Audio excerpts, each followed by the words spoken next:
Hello everyone, I'm Pete O'Farrell. And I'm Jessica Kurgo. Thank you for joining us for our first 2024 installment of Walpole News Today. Town officials continue to parse through remaining ARPA funds as the deadline to finalize requests approaches. The Select Board unanimously voted to approve 3 requests for use of the funds at their January 23rd meeting. The first vote approved the use of unused ARPA County project balances for a variety of infrastructure projects that are either completed, nearing completion, or have awarded a bid contract. The amount totals just over $263,500. Next, the board voted to obligate the total remaining funds toward architectural design and engineering services for the high school renovation project, totaling just over $1,142,000. The final request approved allots $720,000 in ARPA Treasury funds for the construction of a Washington Street culvert. The town of Walpole originally received just over $2.6 million in ARPA funding. With these projects approved, the total balance remaining is roughly $1,134,000. Norfolk County is requesting that municipalities identify all ARPA requests by the end of June. Professional dog walkers will now have to pay a fee to use the Adams Farm property. In December, the Select Board approved a proposal implementing a required permit for anyone using the property to profit from dog walking services. Adams Farm Committee Chair Jack Wiley made the committee's case for the new requirement at the December 7th Select Board meeting. Here's more on that story.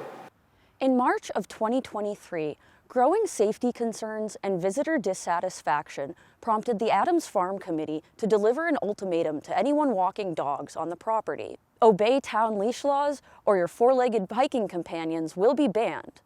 Though Adams Farm Committee Chair Jack Wiley says adherence to leash laws has improved considerably, the committee's new concern is with individuals who use Adams Farm while profiting from professional dog walking service.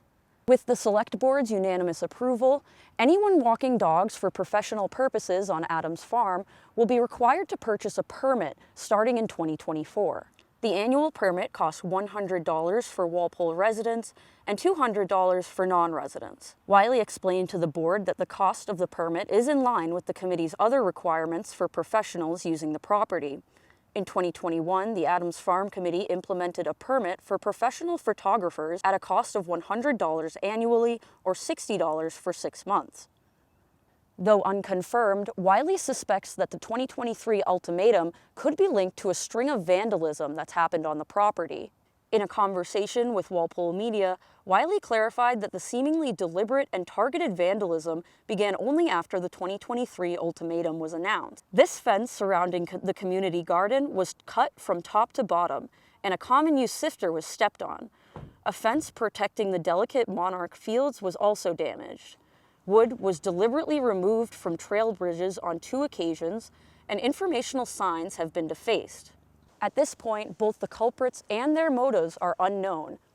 A reward of $1,000 has been issued for any information leading to the identification of those responsible.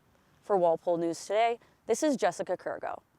The school committee took a decisive vote on the order of priorities for the renovation of Walpole High School. Though committee members are still hopeful that all elements of the project will be completed, future cost estimates and other school construction projects could limit options in the event of future budget constraints. After several of what committee member Bill Buckley described as angsty discussions, the committee voted on a list of priorities at their January 11th meeting. Here's more on that story. No-cost contingencies currently exist concerning the renovation of Walpole High School. Still, school committee members and contractors want to prepare for future cost estimates as development nears completion.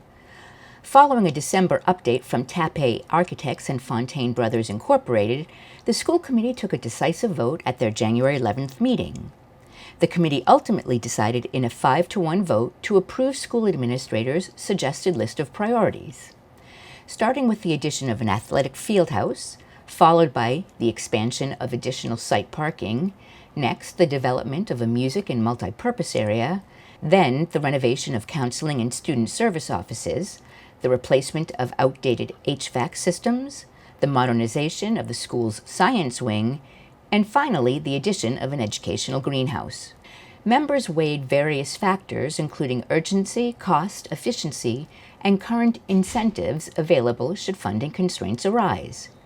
Kristen Cyrek reminded fellow committee members that the need for additional space was a key component of the project's statement of interest.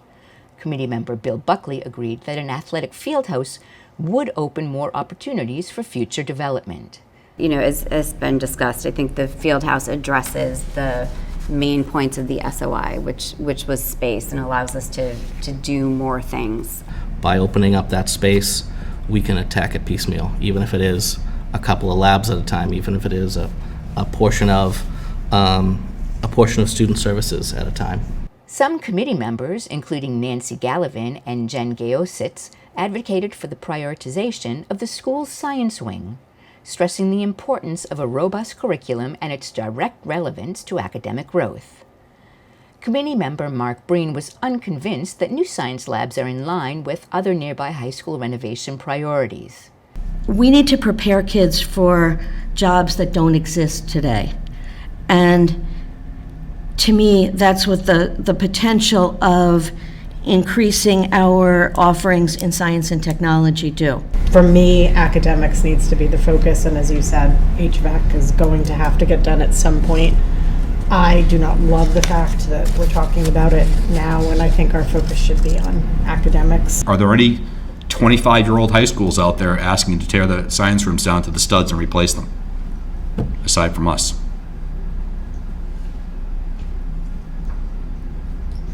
Just a thought. The school committee endorsed the original schematic design plan in June of last year, and development began the following November. The 2024 Fall Town Meeting will be asked to consider several funding sources, including borrowing, capital stabilization, remaining funds from completed capital projects, and free cash. The project falls within the limits of Proposition 2.5 and does not require an override. A construction contract is expected to be awarded late this year, with construction expected to take 2 years. For Walpole News Today, this is Tamara Green. Here's a story I can attest to personally. Recent coyote sightings have some Walpole residents on high alert. Over the last few months, people have been turning to social media to warn friends and neighbors of their encounters. Several photos and videos have circulated in Walpole community Facebook groups depicting the medium-sized predators up close. In some recordings, coyotes can be seen wandering around residential roads and even through people's yards. According to the Massachusetts Division of Fisheries and Wildlife, coyotes that spend a lot of time around people or regularly feed on human-associated food can become habituated and exhibit bold behavior towards people. Residents are encouraged to take steps preventing the habituation of coyotes. These include removing food sources, protecting pets, eliminating shelter, and hazing coyotes. Though seeing a coyote alone is not cause for concern, residents are urged to call Walpole PD, Animal Control, or the Massachusetts Environmental Police if an immediate threat to human safety exists. More tips on best practices to avoid coyote trouble can be found at the Massachusetts Division of Fisheries and Wildlife page. Skating season at Turner Pond may have ended almost as soon as it began. After weeks measuring ice depth and waiting for colder temperatures, the Walpole Pond Management Committee announced on Sunday, January 21st, that the ice had finally reached a safe 4.5 to 5 inches. Eager skaters were thrilled to make full use of the frozen pond over the 2-day period, but after several subsequent days of warmer weather, the skating season is on hold. On Friday, January 26th, the Walpole Ponds Committee cautioned skaters to stay off the ice unless explicitly deemed safe to do so by the Ponds Committee. Failure to adhere to this request not only poses an obvious safety risk, but can also restrict the ability for the ice to freeze properly. Regular updates about skating on Turner Pond can be found at the Pond Management Committee's Facebook page. Walpole Public Schools are making notable progress in the availability of digital tools and resources for students and faculty alike. Bird Middle School Librarian Ann O'Malley is one of the 3 librarians across the state to receive the 2023 Massachusetts School Library Virtual Influencer Award. Congratulations! Which recognizes excellence in a school library's use of web tools. Walpole Media spoke with Mrs. O'Malley for more information about her award and the growing availability of resources offered in the Walpole Public School libraries. Bird Middle School Librarian Ann O'Malley is a fervent advocate for school libraries. Having dedicated much of her 11 years with Walpole Schools to expanding the availability of web and digital-based tools and resources, O'Malley was recognized by the Massachusetts School Library Association with the 2023 Virtual Influencer Award. Honors school librarians who demonstrate exemplary use of digital tools for teaching, learning, communicating, advocacy, and outreach. So the three criteria are content, purpose, design, and organization. So for content, what they were looking for is that it was middle school age availability, with the purpose that there was a clear purpose of what the library media center was all about, and that you could see that in the physical space as well as our online space, and that was easy to find information on there, and that information was provided ethically. So like cite sources, that we had criteria for instructing people on how to use information wisely and ethically. So when you go to the website, you can see under students, we have research resources. I've created tutorials both for student use and for teacher use so that they would know how to locate books. They can use our ebooks and audiobooks, and they can find those. We have a lot of databases available as well as tutorials on how to use those databases, how to cite your sources so that you don't plagiarize. I have all of that information on the website. According to their website, the MSLA promotes school librarian leadership and school library programs that provide resources, instruction, and opportunities for collaboration to maximize student learning. O'Malley explains why the group is currently working to expand the presence of licensed librarians in public schools. Having a licensed librarian in the school, we get a lot of free access from the Massachusetts Board of Library Commissioners. There are all these databases that normally schools would have to pay a subscription fee, and that could be like a couple of $1,000s, but because I'm a licensed librarian for the middle school, we get access to this for free.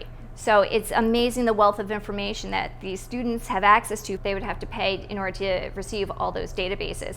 I mean, one of the great things about being a school librarian is that, besides sharing a love of reading, is that we're constantly learning. So we're constantly at the forefront of what's happening in research. Right now I'm trying to learn as much as I can about, AI, so I can help teachers when they have projects of like, okay, how can we use AI ethically? What should we look out for when students are handing in research projects? Do we need to worry about any kind of using AI to write the research report? And we're at the forefront of technology and trying to figure out how we can blend technology and research together into the curriculum. One of the things that most people don't realize about school librarians is that we're not the people who just shush you and check in and out books. Well, we're actually licensed educators, we're teachers. I actually teach one semester course for 7th graders called Informational Reading and Writing, where I teach them all informational and digital literacy skills. So I teach them how to find a book, how to cite their sources, how to use the databases, how to evaluate websites, which is super important these days, so that you don't just take the result that's the first on your list. When you do a Google search, that you find out, okay, well, who's the authority? Is this person specialized in this information? And where did they get their information from? Did they cite their sources? Is this good for my purposes, for my school project? So I teach website evaluation, and then our course culminates with them actually curating resources for a topic of their choice, because I like to teach students that not only are these research skills good for school use, but also for personal pursuits. For Walpole Media, this is Jessica Kurgo. Turning away door-to-door solicitors can be an uncomfortable experience. Maybe you take a look at your Ring camera to double check who's knocking at your door. Maybe you're even one of those people who peeks from behind the curtains until they walk away. That used to be me until we got a dog, and now he's barking like crazy every time someone comes near. Whatever your reason may be, the Walpole Police Department has a solution for anyone who can relate to this issue.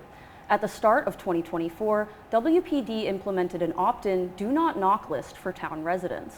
The list is provided to all individuals and businesses registered and permitted to participate in door-to-door solicitation in Walpole. To be included on the do not knock list, residents are advised to email their name, street address, and a phone number to donotknock@walpolepd.com. The service requires annual registration each January 1st. One final story we're keeping a close eye on is the 2024 Spring Town Meeting. The Select Board voted to close the meeting warrant at their January 23rd meeting. Among the roughly 15 articles are an MBTA community zoning article to address compliance with recent state mandates and an inclusionary zoning bylaw sponsored by the Planning Board. More information regarding Springtown meeting is expected in the coming weeks. Thank you so much for joining us this month. As always, you can find more information on all of today's stories on our YouTube channel. And don't forget to subscribe and follow us on social media. For Walpole News Today, I'm Pete O'Farrell. And I'm Jessica Kurgo. We'll see you next time.